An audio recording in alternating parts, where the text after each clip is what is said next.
Today, I want to approach Dr. Slump from a different angle, not as a healing romance, not as a nostalgic reunion between Park Shin-hye and Park Hyung-sik, but as a drama that accidentally became a mirror for viewers who were already exhausted before they pressed play. During promotion, Park Shin-hye spoke about returning after marriage and motherhood, and coverage around the drama emphasized that her character Nam Han-yul was not simply unlucky or heartbroken. She was a doctor whose life had been crushed by achievement culture, professional pressure, and the emotional cost of never being allowed to fail. That matters because this was Park Shin-hye's first major television return after marrying Choi Joon in January 2022 and giving birth to her son in May 2022. So audiences were not watching a neutral comeback. They were watching an actress who had lived through a major adult transition, play a woman whose entire adult identity had collapsed. The strongest discussions around Dr. Slump were not always about plot. Many viewers talked about recognition. Nam Han-yul's burnout felt uncomfortable because it was not presented as glamorous suffering. It was humiliating, quiet, repetitive, and socially awkward. She does not collapse in a way that makes everyone admire her pain. She withdraws. She becomes difficult to reach. She loses rhythm.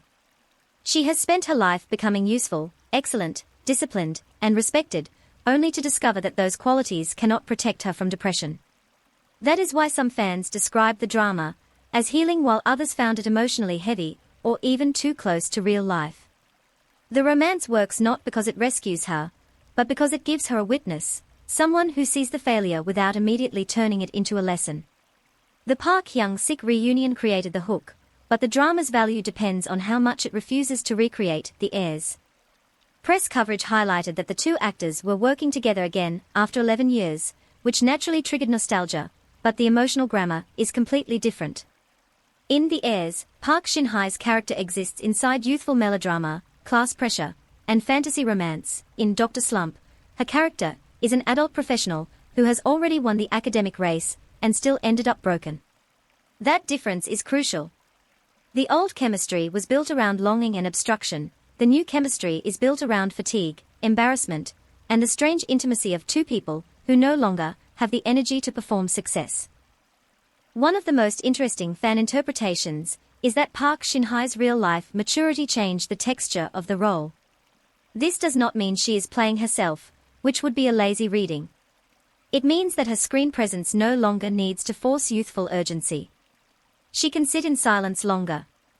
She can let discomfort remain unresolved. She can make Nam Han-yul's tiredness feel lived in rather than decorative. In earlier dramas, her emotional scenes often had a clear release point. In Dr. Slump, the pain lingers in the body, in posture, in delayed answers, in the way a person can be surrounded by people and still feel professionally and emotionally cornered. That is why Dr. Slump deserves more serious analysis than it sometimes receives. It is imperfect, and some viewers felt it softened its mental health themes with familiar romantic beats, but Park Shin-hye's performance gave the drama its credibility. She played burnout not as a dramatic event, but as erosion. And perhaps that is why the role connected internationally, because millions of viewers understand what it means to be praised for endurance until endurance becomes the thing destroying you. So here is the real question: did Dr. Slump comfort viewers because it offered recovery, or because it finally admitted that even successful people can be profoundly unwell?